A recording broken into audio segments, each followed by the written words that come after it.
ஆவணி மாதம் பிறந்தவர் யாரு? ஆடும் வினையை ஒழிப்பது யாரு? ஆதவன் வணங்கும் தெய்வம் யாரு? பூமியை தாங்கும் புண்ணியன் யாரு? அனலாசுரனை தின்றது யாரு?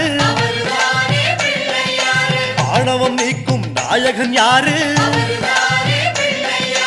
முப்புரி அணிந்த மூலவன் யாரு? அவரும் வாழ்வது எங்கே கூறு?